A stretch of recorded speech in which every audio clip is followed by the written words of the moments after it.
إلا الله محمد رسول الله.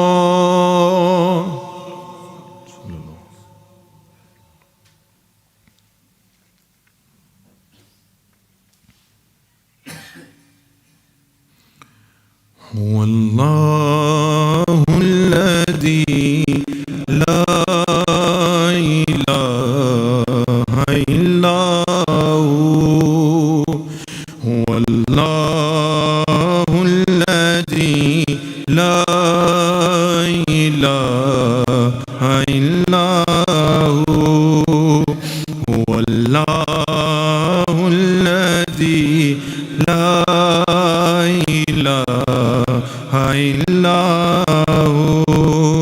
عالم الغيب والشهادة.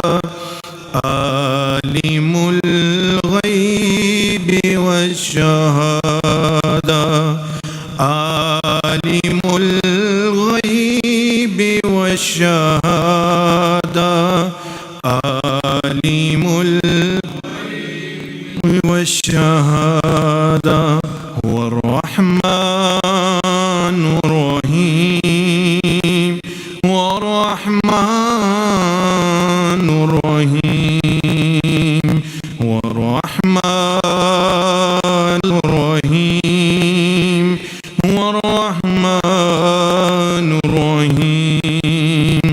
هو الله الذي لا إله إلا هو. الملك القدوس السلام. الملك القدوس السلام. الملك القدوس السلام. الملك القدوس السلام. المهيمن العزيز الجبار. الملك القدوس السلام. المؤمن المهيمن العزيز. المؤمن المهيمن العزيز. المؤمن المهيمن العزيز. الجبار المتكبر. الجبار المتكبر. الجبار المتكبر. الجبار المتكبر. وهو الجبار المتكبر. الجبار المتكبر. الجبار المتكبر. سبحان الله عما يشركون. سبحان الله. سبحان الله. سبحان الله. سبحان الله. سبحان الله. سبحان الله. سبحان الله. سبحان الله. سبحان الله. سبحان الله. سبحان الله. سبحان الله. سبحان الله. سبحان الله. سبحان الله. سبحان الله. سبحان الله. سبحان الله. سبحان الله عما يشركون.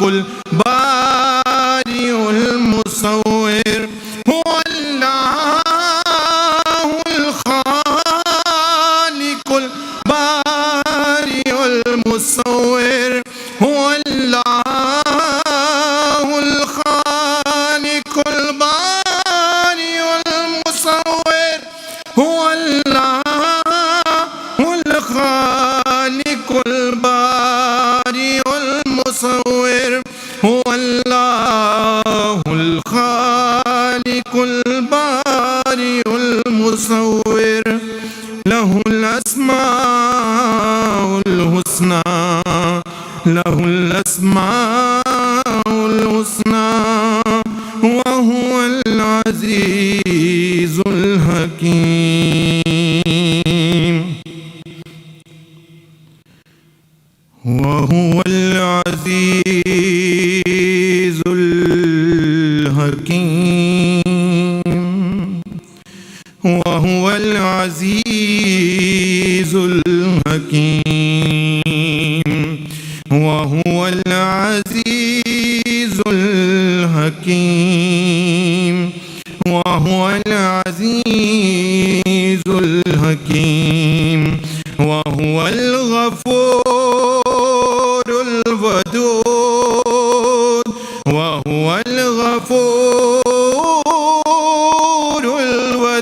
الودود وهو الغفور الودود ذو العرش المكين وهو الغفور الودود ذو العرش المكين وهو الغفور الودود ذو العرش المجيد وهو الغفور الودود ذو العرش المجيد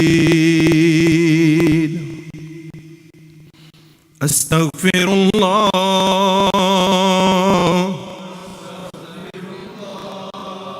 الذي لا إله إلا هو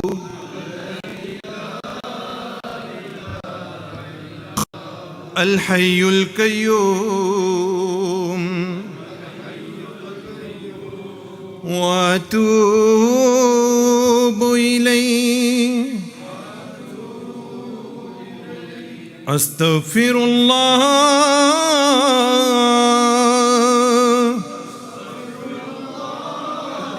الذي لا إله إلا هو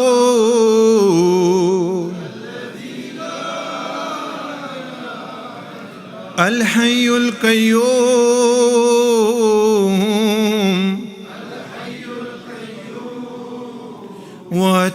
وأتوب إليه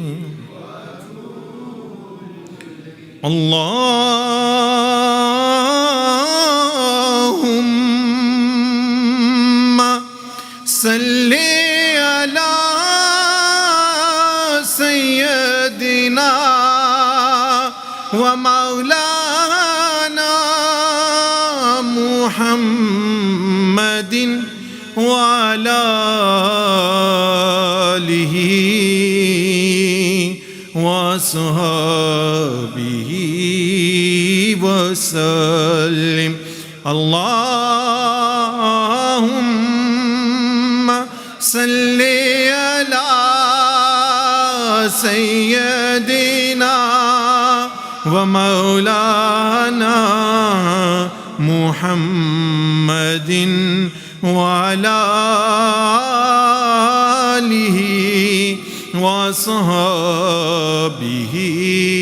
وسلم اللهم صل على سيدنا ومولانا محمد وعلى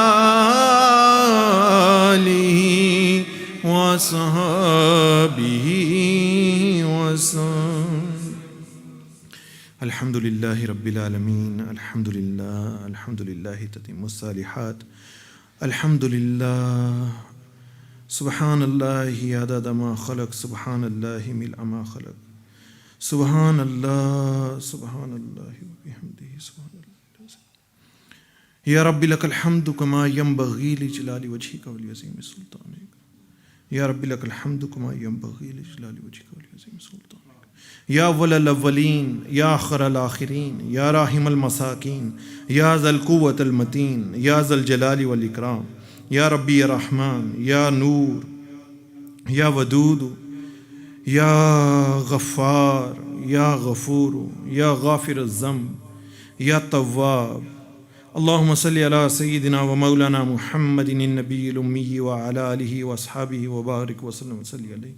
رب ارحمهما كما ربياني صغيرا رب ارحمهما كما ربياني صغيرا رب ارحمهما كما ربياني صغيرا اللهم اغفر للمؤمنين والمؤمنات والمسلمين والمسلمات الأحياء منهم والأموات من الجنة والناس يا عزيز يا غفار या इलाहुल आलमीन तेरी इस बारगाह में हाजिर होते हैं तेरे फ़ضल और करम से या इलाहुल आलमीन इस मजलिस का सवाब नबी अलैहिस्सलाम की बारगाह में हदियतन तोहफ़तन अक़ीदतन नज़रानतन पेश करते हैं कबूल मंजूर फरमा आप सल्लल्लाहु अलैहि वसल्लम के वसीला और जलीला और तुफ़ैल सैयदना आदम अलैहिस्सलाम से लेकर सैयदना ईसा अलैहिस्सलाम तक तमाम अंबिया को तमाम मलाइका को तमाम सहाबा को पिछली उम्मतों के सहाबा को नबी अलैहिस्सलाम के सहाबा को और ख़ुसूसन अहले बैत अतहार सैयदना इमाम अल हुसैन व सैयदना इमाम ज़ैनुल आबिदीन और अहले बैत अतहार और सैयदना अब्दुल अज़ीज़ दब्बाग़ और सैयदना हुज़ूर गौसुस सकलैन सैयदी शेख अहमद दब्बाग़ की बारगाह में हदियतन तोहफ़तन कबूल अक़ीदतन पेश करते हैं कबूल मंजूर फरमा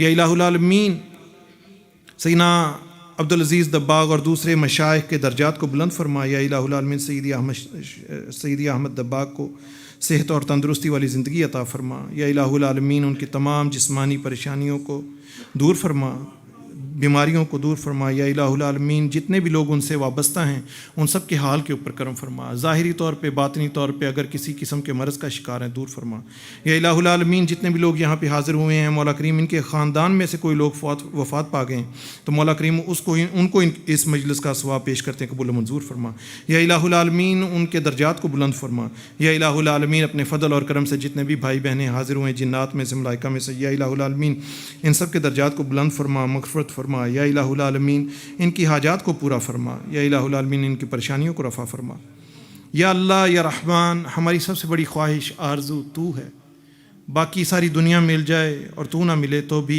किसी काम की नहीं या इलाहुल आलमीन और अगर तू मिल गया सारी दुनिया ना मिली तो फिर भी कामयाबी है या इलाहुल आलमीन ईमान वाली ज़िंदगी अता फरमा ईमान वाली मौत अता फरमा अपने हबीब अलैहिस्सलाम के इश्क व मोहब्बत वाली ज़िंदगी अता फरमा इश्क रसूल वाली मौत अता फरमा या इलाहुल आलमीन तेरा साथ तेरे हबीब अलैहिस्सलाम का साथ तेरे औलिया का साथ ज़िंदगी में कब्र में हशर में हर एक जगह पे नसीब फरमा या अल्लाह ऐसे काम करने की तौफीक अता फरमा जिनसे तेरी रज़ा हासिल हो या इलाहुल आलमीन हमारे दोस्त अहबाब हमारे उस्ताद जिन्होंने हमें तेरा तरीक़ा बताया मौला करीम उनके हाल पे रहम फरमा या इलाहुल आलमीन उनको अपना ख़ास और ख़ास मुशाहिदा अता फरमा या अल्लाह या रहमान या रहीम जो दुआएं हम तुझसे ना मांग सके मौला करीम अपने फ़ضल और करम से वो अता फरमा और फिर आखिर में इस दुआ के साथ कि या इलाहुल आलमीन वो तमाम दुआएं और वो तमाम खैर जो नबी अलैहिस्सलाम ने तुझसे जिसका सवाल किया हमें वो अता फरमा और वो तमाम शरूर जिनसे नबी अलैहिस्सलाम ने पनाह मांगी मौला करीम हम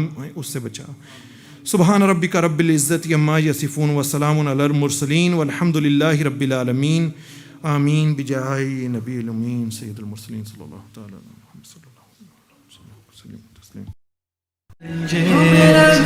Nothing in life is free. My Lord, show me right.